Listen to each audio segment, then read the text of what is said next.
Let me talk briefly today about Transparency International report on Nigeria. In a recent report, Nigeria has dropped in the yearly Transparency International corruption ranking. We moved 2 steps down. We now rank the 34th most corrupt nation in the world, that is 146 out of 180 countries. This grading was carried out by different sources within and outside Nigeria based on perceptions provided by the business leaders and experts in the public sector. Our government got very, very angry with the report, and our ministers frowned at the judgment, claiming that Nigeria was doing exceptionally well in the fight against corruption. Unfortunately, I think the Nigerian government does not seem to understand the gravity of corruption perception in Nigeria and how the rest of the world looks at Nigeria. Now, instead of attempting to discredit or blackmail Transparency International, why don't we rather ask how they arrived at their ratings? It is very unfortunate that as a government, we throw our dirty linen to the international public when we argue as market women do, who do not verify facts before jumping into conclusion. In Nigeria, when we talk about corruption, we mean theft of public funds by public officials. But at the international system, that constitutes less than 5% aggregate of what constitutes what they consider as corruption. EFCC goes after people who stole from government coffers. They are publicly arrested, detained, and they are detained 1 or 2 days. Some pay their way out. Some settle judges and prosecutors and they walk away. Some pretend to faint and are placed on wheelchairs. Some faint during Senate hearings. Some cases are withdrawn by court judgment and their files are closed. Just an insignificant number will finally go to jail, and we expect the world to hail us for a job well done. That's very unfortunate. So when Transparency International measures corruption, the question we should be asking is, what exactly are they measuring? By Transparency International measurement, corruption is measured using 2 different scales. One is what they call Corruption Perception Index, that is CPI. The other is called Global Corruption Barometer, that is GCB. Now, listen carefully. Corruption Perception Index defines corruption as the misuse of public power for private gain. Listen to that definition very carefully. The misuse of public power for private gain.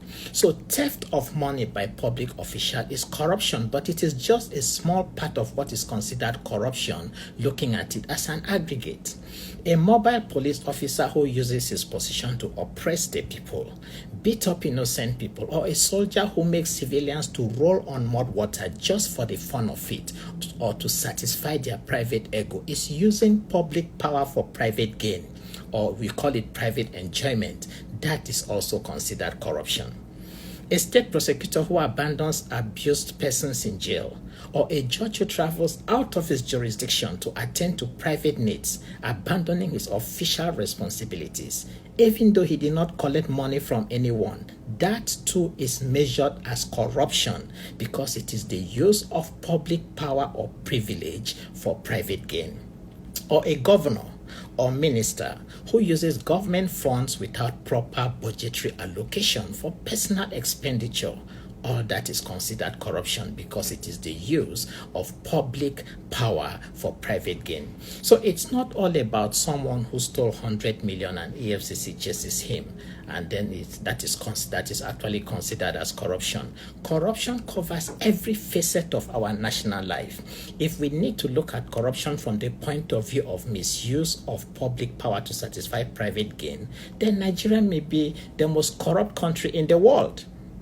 There are state governors who spend state funds as if it is their private money. They fly charter jet, sometimes they book entire floors in luxurious hotels overseas for months for their aides, for their friends, for their families.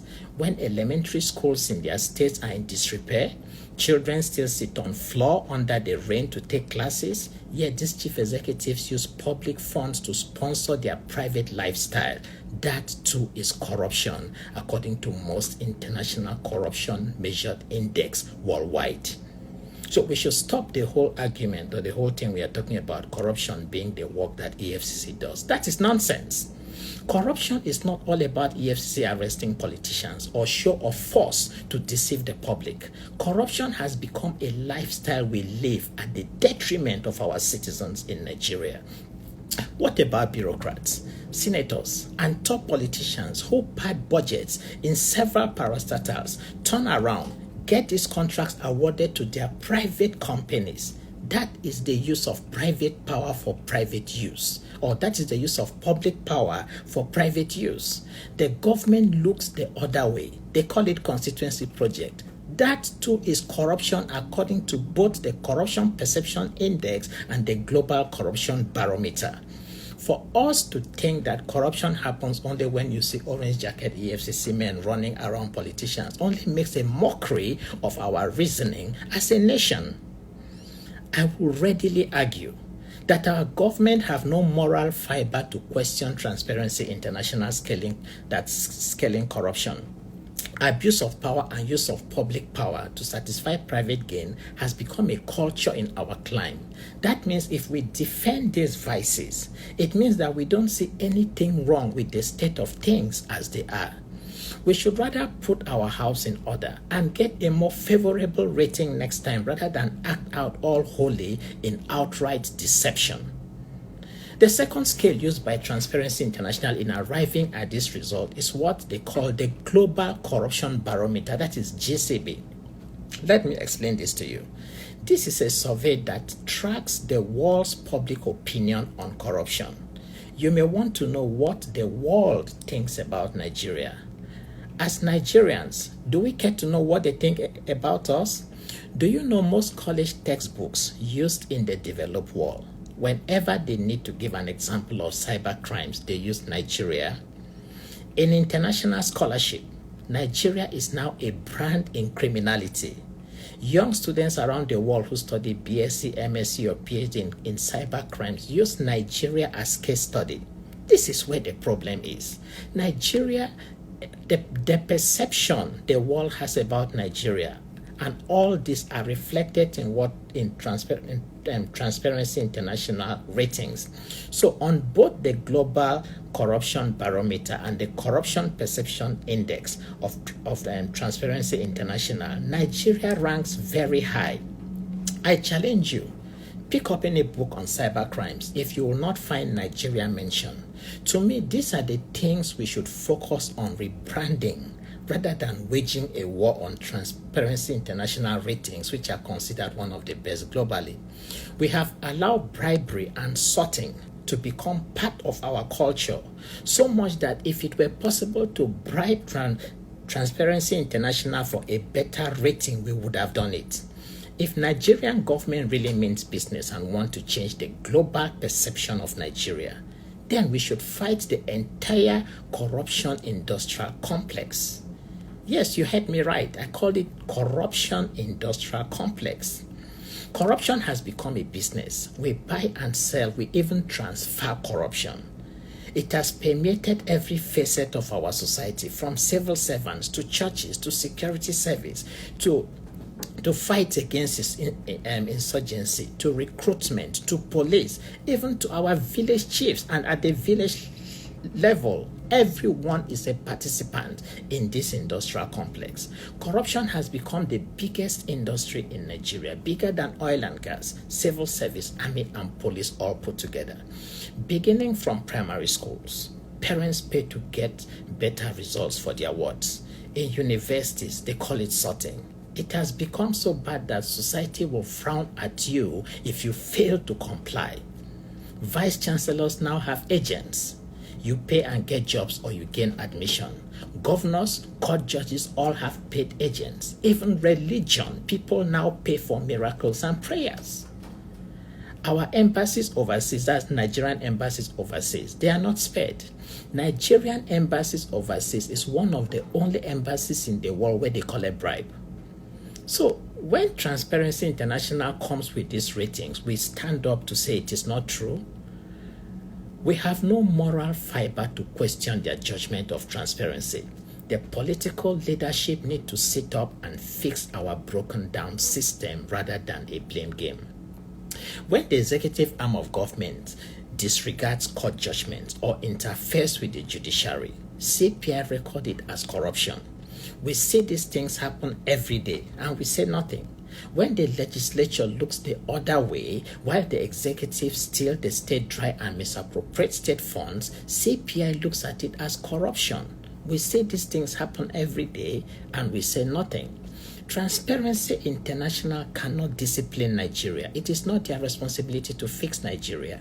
They do not have such powers. But international investors, listen to me carefully, international investors and international donors look at these reports to make judgment if they will engage a country with investment or donor opportunities. So as we continue to get very low ratings in Transparency International, more investors and donor funds stay away from Nigeria. So you can now understand why most investors stay away from Nigeria. It is not what EFCC is doing that means anything to them. The entire corruption industrial complex in Nigeria must be brought down. Arresting one or two politicians, get them released the next day, it's not corruption fight. If we must gain favorable ratings, we need to fix the society. We cannot win corruption by setting up different institutions to fight corruption. The level of penetration requires the development of a process of accountability and ethics in all strata of our national life. From elementary schools to the Supreme Court, we need to enforce discipline. This comes with a lot of political will. We need to reboot the entire country and start afresh. We can rise to be the greatest nation in Africa. It's all about political will. In the words of the world famous Kenyan professor, I call him my mentor, Ali Mazuri, he said, you can teach a man how to dance, and he dances well. You can teach a man how to sing, and he sings well. You can teach a man how to eat, and he eats well. But you cannot teach a man how to govern himself. That and that alone, he must learn from experience. Listen to me, my people, and listen carefully. No one can fix Nigeria except Nigerians themselves. We may not understand the cost of corruption on the nation, but again, who will bail the cat? Join me on YouTube. Join me and click on the subscribe button so you can get all my YouTube videos and all my speeches.